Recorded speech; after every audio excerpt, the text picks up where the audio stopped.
శాపము నుండి పాపము నుండి విడిపించే అద్భుత వాక్యం, ఐశ్వర్యకరతలిచ్చే మహిమగల వాక్యం, ఐశ్వర్యకరతలిచ్చే మహిమగల వాక్యం. ఇది సత్యవాక్యం, జీవవాక్యం, ఇది దేవుని ప్రేమ కావ్యం, ఇది దేవుని ప్రేమ కావ్యం. ప్రియ సహోదరి సహోదరుడా, ఈరోజు దేవుని మాట ప్రకటన గ్రంథము 11వ అధ్యాయం 1వ వచనం నుండి 19వ వచనం వరకు చూద్దాం, ధ్యానిద్దాం. ఈ పరిశుద్ధ స్థలం గురించి, ఇద్దరు సాక్షుల గురించి, 7 బూర్ల గురించి వివరించబడింది. 1వ వచనం నుండి చూస్తే, చేతికర్రను కొలకర్ర నాకు ఇచ్చి నీవు లేచి దేవుని ఆలయం బలిపీఠను కొలత వేసి ఆలయంలో పూజించి వారి లెక్క వేయమని యోహానుతో చెప్పడం చూస్తాం. పరిశుద్ధులు వేరుపరిచే ఉద్దేశం ఒకటి, వారికి భద్రతను కల్పించడం మనం చూస్తాం. దీంట్లో 2 నుండి 7వ వచనం వరకు చూస్తే, వెలుపటి ఆవరణమును కొలత వేయక విడిచిపెట్టము, అది అన్యులకు ఇవ్వబడిందని. ఇద్దరు సాక్షుల గురించి చూస్తే, వారికి అధికారం ఇవ్వబడింది. వారు ఎలా ఉన్నారంటే, గోనె పట్టు ధరించుకొని 1200 సంవత్సరాలు 260 దినాలు ప్రవచిస్తూ వచ్చారు. వీరు ఎలా ఉన్నారంటే, భూలోకమునకు ప్రభు అయిన వాని ఎదుట నిల్చున్న 2 ఒలీవ చెట్లు వలె, దీపస్తంభముల వలె ఉన్నారు. ఎవరైనా వారిని హాని చేయ ఉద్దేశించినలా వారి నోటి నుండి అగ్ని బయలు వెళ్ళి వారి శత్రులను దహించేయను. కనుక ఎవరైనాను వారికి హాని చేయ ఉద్దేశించినలా అలాగూ వారు చంపబడవలను. వారు తాము ప్రవచించే దినములు వర్షం కురవకుండా ఆకాశం మూయుటకు వారికి అధికారం కలదు. మరియు వారికి ఇష్టమైనప్పుడల్లా నీరు రక్తంగా చేయటకును, నానా విధములైన తెగులు చేత వారిని బాధించటకును వారికి అధికారం కలదు. వారు సాక్ష్యం చెప్పుట ముగించగానే అగాధములో నుండి వచ్చే క్రూర మృగం వారితో యుద్ధం చేసింది. ఈ జయించుచు వారిని చంపుతుంది.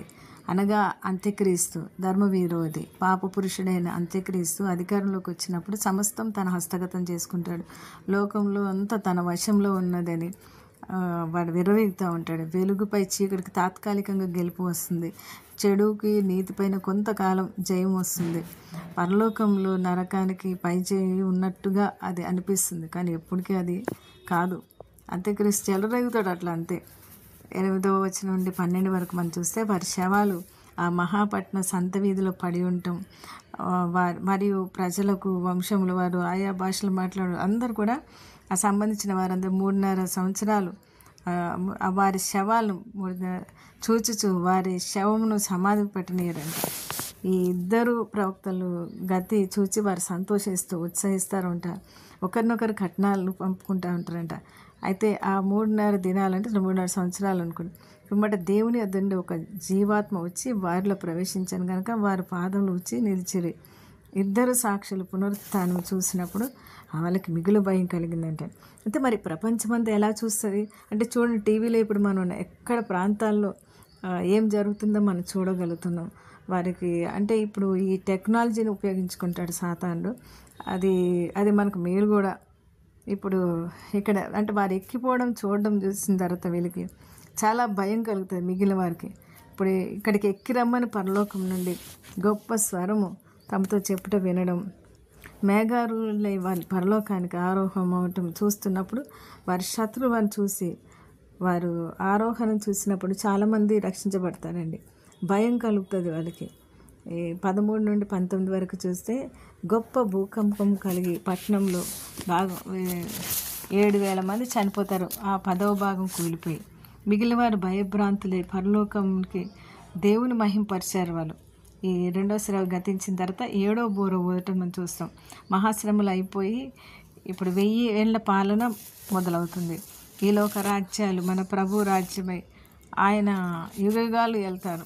24 పెద్దలు సాష్టాంగపడి, వర్తమాన భూత భవిష్యత్ కాలం ఉండి దేవుడవైన ప్రభ సర్వాధికారి, నీవు నీ మహాబలమును స్వీకరించి ఏలుచున్నావు గనుక మేము నీ కృతజ్ఞతాస్తులు చెల్లిస్తున్నాం.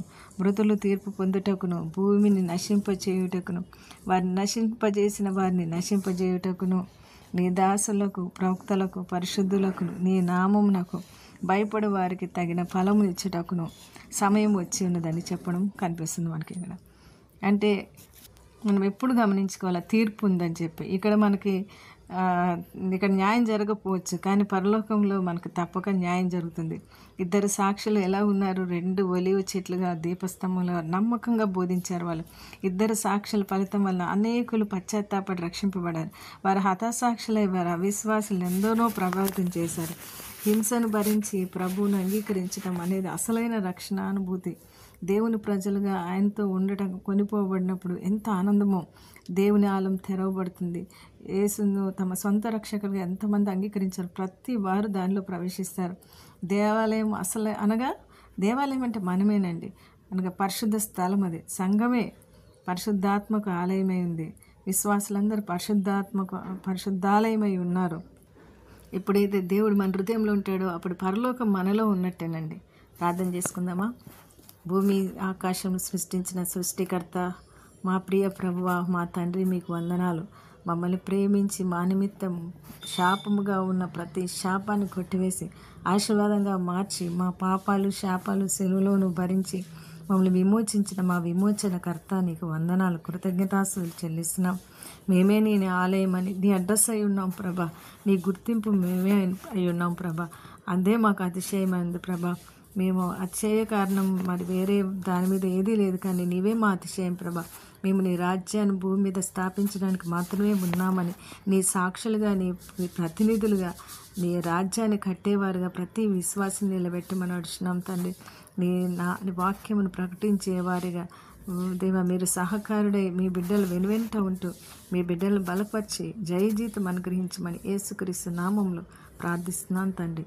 ఆమేన్, ఆమేన్, ఆమేన్.